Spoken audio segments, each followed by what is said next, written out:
Well, good evening. Where do I start? Not too long ago, about 16 years, okay. About 16, 17 years ago, I sat out in the same audience as you do today. Let me first give a shout out to all the feds in the room.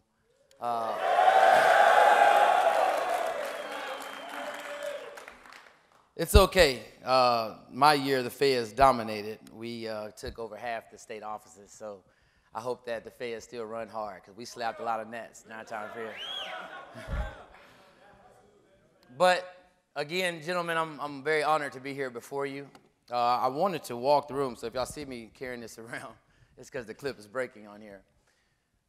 But as he said, I'm running for United States Congress in the 1st Congressional District, which is Northeast Mississippi, which is first south as Louisville, Mississippi, and Columbus, as far north as DeSoto County, running all the way east to the Alabama-Tennessee corner. We started the race off with 13 people, which I was the last one to enter the race. My last name is Zinn, so that means, of course, I was last on the ballot. But despite the fact that I did raise the least amount of money in the race, had never run for a political office before, I finished in first place on May 12th out of all 13 candidates. I have my family behind me now, in front of me now, behind you, my mother and my stepfather. I wanted to at least acknowledge them for coming down and making the trip with me. The name of my campaign platform is essentially Making Mississippi First. I can see half of you in here. For those of you who can hear me, how many of you plan on leaving your hometown once you graduate from high school? Show of hands. Yeah, that looks about right. It's the majority of you, not all of you. How many of you think that you will need to leave Mississippi to do what you would like to do professionally? Show of hands. It's about half the room, if not majority also. Now, I know it'd be hard for me to ask each one of you why, but is it because you think that Mississippi does not offer enough for you? Is that right? Okay. How many of you feel that your high school education is supplying you with enough that once you graduate, you'll be able to work? Show of hands. Yep, very few. That's what I thought. So I always talk about on the campaign platform my grandparents. None of them had beyond a 3rd or 8th grade education. All of them worked, or both of them worked. They owned their own home, if not built their own home. My mother's family has 11 children, and my father's 5 of them. And none of them were on federal assistance. So what is wrong with our education system now, where you all can go to school for 12 years and don't think that you'll be able to work in a job that could actually do those things? People with less education did more than what we're doing now. In fact, you can go to law school and still may struggle to get a job. And so what I'm trying to do in this campaign is have a new conversation about what Mississippi should and should not be. How many of you ever travel outside of Mississippi, by show of hands? Okay. Now, just tell me also, how many of you ever get jokes or are made fun of because you're from Mississippi? Right. Okay, now this is another one. Thank you for the crowd participation. How many of you are proud to be from Mississippi? Okay. So it's interesting. You can be proud of a place that everyone else likes to make fun of. Now, let me ask you one more question. Of the jokes that they make, how many of you do you feel like are really based on old stuff that's happened in Mississippi versus what's happening now? All right. So that's where we are. The question is, what are you going to do about it? What are you doing that's going to change that perception? What are you going to do to make a better Mississippi? Or do you feel like so many others, you'll take whatever Mississippi's offered you, from your public school to your friends and the culture that you come from, and you'll move somewhere else and make a lot of money. But there are a lot of us who will not leave. There's a lot of us who will still be here. And so what are they supposed to do? Stay here and continue to be the butt of a joke, and you leave and actually participate in the jokes yourself and say, man, I'm sure I'm glad I got out of there. My dream is that we create a Mississippi that you won't want to leave. A Mississippi where you're insured to make as much as you would if you left and went somewhere else. We owe that to you, and you owe that to every generation behind you, and you owe it to all the generations before. Now, again, I sat in you all similar position half my life ago, and we weren't as privileged as you all. They sent us down to Colin, way down to Copiah Lincoln campus. Tough out there. So this is a lot nicer than what we have for sure. But the thing about it is, Boys State is a really cool experience. You're able to go to a place and meet guys that you've never met before and talk about moving Mississippi forward. Now, I know you all just got started, so how many of you learn about Mississippi politics, like what a mayor is or a city council? How many of you know what they do? Very few. What about your supervisors in your county? How many of you know what they do? Okay. How many of you know what your state legislators do? And I assume y'all kind of know governor and all that kind of stuff, right? And so I had no clue really what a lot of those things did before I got to Boys State.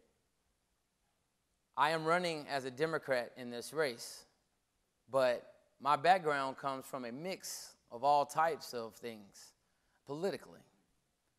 When I first came to Boys State, U.S. Senator Roger Wicker's father, Fred Wicker, and the local American Legion from my hometown, which is Pontotoc, Mississippi. Do we have any Pontotoc people in here? What? None? Oh, come on, guys. You got to tighten up with that. I'm sorry for not sending someone to myself. Okay. So, but being from Pontotoc, Mississippi, I then, after going to Boys State, I was elected lieutenant governor while here. The person that my town was named after was Gene Taylor, who no longer is a U.S. congressman, so Taylor doesn't exist as a town anymore. But in my town, we did have the governor and the lieutenant governor, both were from my same city. And so we're very proud that we could generate that type of talent. So I'm not sure what type of ambitions you all may have. Some of you already know what you want to be by coming here because someone from your hometown told you about how great this program was. Some of you have older brothers and cousins and may even have a staffer that's related to you as to why you're here. I did not.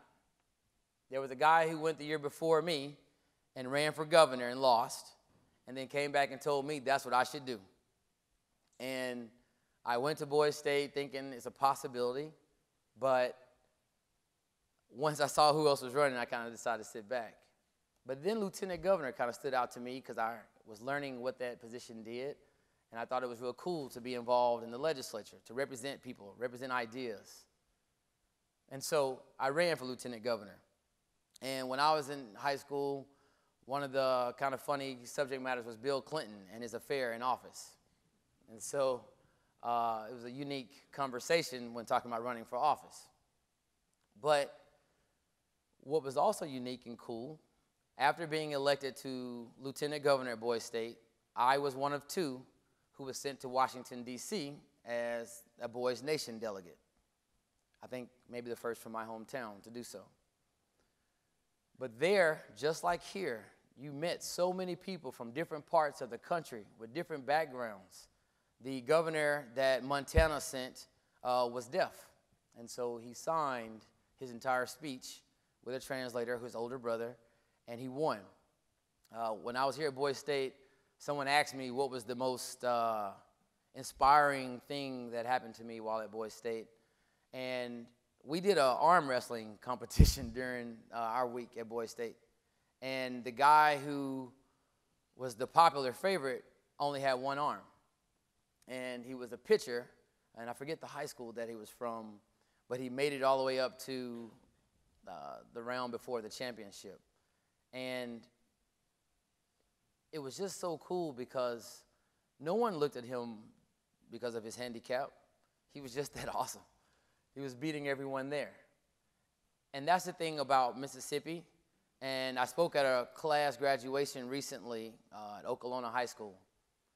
And what I asked them was, are you a cubic zirconia or are you a diamond? And for many of you, you're like, what? A cubic zirconia, oftentimes, is the fake option for a diamond. Cubic zirconia is a man-made jewel. Now, many of us will allow ourselves to be man-made, meaning someone tells you what to do, when to do it, how to do it, and you won't think for yourselves. A diamond starts off as a piece of coal or a very unattractive piece of rock, and it is put through all types of pressure and heat and process to become the most treasured jewels on earth. And so it's interesting how something that can be pretty and shine can be man-made, but then the most sought-after things take the most heat and pressure to attain. And so it's no mistake that Mississippi continues to breed some of the most talented people who've ever walked this earth who've not been through this country. Some of the most talented writers and scientists and scholars and athletes come from Mississippi, musicians and actors, because it takes a lot of pressure to be from Mississippi. It takes a lot of judgment, it takes a lot of jokes, it takes a lot of history, it takes a lot of pride. And so the question again I ask you, what are you prepared to do? Are you prepared to continue to make Mississippi be the butt of the joke? Or will you continue to make a difference? I assume because you're here, you're trying to make a difference. And I'm now bored behind this podium. Okay, I can see better here. You guys are juniors in high school, getting ready to go into your senior year, right? How many of you already know what you want to do when you graduate? Okay. And I already asked you, do you feel like Mississippi is preparing you for that? And so, again, how many of you know that Mississippi leads the country in diabetes? How many of you know that Mississippi leads the country in hypertension and cardiovascular disease? That's right. How many of you know that Mississippi is at the bottom in rankings in education? Okay. How many of you know that Mississippi is one of the poorest states in America? All right. So we understand where we live. During the campaign, I talk about the Serenity Prayer. How many of you have heard of it? All right, cool. So, since so few of you have heard of it, I'm going to recite it. And it says that God give me the strength to accept the things that I cannot change, but the courage to change the things that I can, and the wisdom to understand the difference. You cannot change the fact that you were born in Mississippi. You cannot change the fact that you were born black or white or Hispanic or Native American, whoever else, Asian, whoever may be in the room, can't see. You can't change the fact that you were born in the poorest state in America. You can't change what hometown you were born from, whether it's a more known city in Mississippi or one of the least known. But you do get to change the Mississippi that you've received. It doesn't have to be last. And the question is, what can you do about it? Well, one, you can vote. Now, I know many of you may not be of age yet, but the question is, how seriously do you take the voting process? How many of you have jobs right now? Okay. Don't they still take taxes out of your check? Okay. So, those taxes pay for something. Depending on where the tax goes, it pays for streets, it pays for hospitals, it pays for health care, it pays for schools, it pays for all types of human services, it pays for grants, it pays for loans, it pays people's jobs, it pays for the equipment for law enforcement, it pays the law enforcement officers. And so if you don't like the way your streets are, if you don't like the way your education is, if you don't like the way the system works, then do something about it. Now, just because you can't vote yet doesn't mean you can't organize people. It doesn't mean in your hometown, if you don't have a local recreation center, you can't take 20 or 30 of your classmates and go down to City Hall and say, Mayor, we demand a center right now. I dare them to tell you no. I dare them. Because they're afraid of you all organizing. Because you can make any difference you want. You have the power. And just in a year for some of you, or a few months, you also have that one sacred power called voting. Now, I'd love to have all y'all vote for me, but I don't think that's going to happen. But for those of you who are on social media, you can go online and like my page. You can do that. I'm on Instagram, I'm on Twitter, and I'm on Facebook. So you can do that and say, man, I heard that guy speak. He's awesome. Tell him that. But the point is, when I sat in you all's seat, I had 3 younger siblings. Now I have more than that. But I have 3. And my speech was about my younger brother and the type of Mississippi that he would receive. And now I have several younger brothers, and I have 5 nieces.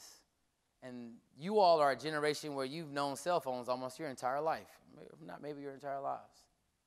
When I was in high school, your age, no one had a cell phone. There was a few people who had car phones and some beepers. That's about it. There was no Facebook. There was no Twitter. There was no Instagram. There was no face chat. There was none of that. Did I get that wrong? FaceTime. Wait, there is another chat. What is a Snapchat? Thank y'all. Come on. That either, all right? There was no YouTube. There was none of those things. There was AOL, Hotmail. What else do we have? A few more things. There was no Gmail, okay? There was no instant messenger. There was none of that, all right? We had to do it old school. You still had to use the phone. We had pay phones. And gas, I think, was about $1. Yeah. But the thing is, not a whole lot's changed here in Mississippi since then either. And it wasn't that long ago. Now, for some other people like Steve Guyton, a lot's probably changed since he was in high school. But the thing about it is, we are making progress. And I wish, and I recorded you all doing your chants at the beginning. Because people in Mississippi don't know that you're doing this. People in your hometowns don't know that you're doing this. Black, white, sitting by each other, laughing, celebrating just the pride of being here, the pride of being from Mississippi, the pride of being from your town, the pride of being a Fed or a Nat, the pride of representing people who at your hometowns believe in you, believe you're a leader, believe you can make a difference, believe you're a hard worker, believe you're a nice guy, believe you're a great athlete. Believe that you may make a difference in your house, your town, or your community. And so the question is, what are you going to do? Will you allow Mississippi to stay last as you know it to be right now? Will you allow us to be the butt of the joke when you could actually be the next hundreds of difference makers, storytellers, leaders in all fields? And so that's my challenge to you. Will you be man-made, like a cubic zirconia, with a fake shine and pretty only when people look from a distance?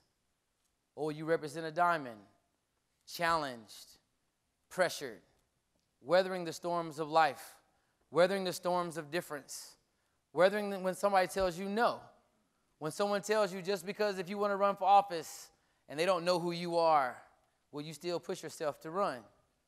When someone tells you that you don't have enough money to pull something off, will you still run? When someone says that, you're the black sheep in the race, you'll never do it, will you still have the fortitude to run? When someone slams a door in your face. Now, I've lobbied. I've had legislators slam plates down when I ask them for certain things. Will you have the courage to still smile to get something done? Because there are people who are depending on you, and you don't even know them yet. Some of them haven't even been born yet, because they, like you, will not get to choose where they're born. And so the question is what will you do about it? And so what I've done has been unique, as they say. But they also say that a writer said it was going to take a miracle for me to win this race. But for those of you who are faithful people, for those of you who actually have a belief in a higher God that is the same for you Bible readers, that has delivered many people through some hard circumstances, same God can actually perform miracles. And if that's true, then asking a few folks to vote or push that button for me in a week, to me, is not really a miracle. Because I do believe in my situation, I do offer the best platform, the most experience. I just happen to be the youngest and with the least amount of money. But then the question is, if money dictates our races, the question is, are voters for sale? Are you for sale? Is your community for sale? Because someone has $100,000 or $1 million, they can come buy your community. If you have no stores, or you need more jobs, or you need better schools, most of you say you want to leave here. Then demand for your leaders to bring you what you want, to open what you want. And so, one of the famous quotes I used to always say is by George Bernard Shaw. Some people see things as they are and ask why. I dream things that never were and ask, why not? Why can't Mississippi move beyond being last in all the unattractive things and all the unquality things of life that we wish we had better of? And so, in my closing, I leave you gentlemen with this question. What are you going to do about it? Are you a cubic zirconia or are you a diamond? Thank you so much.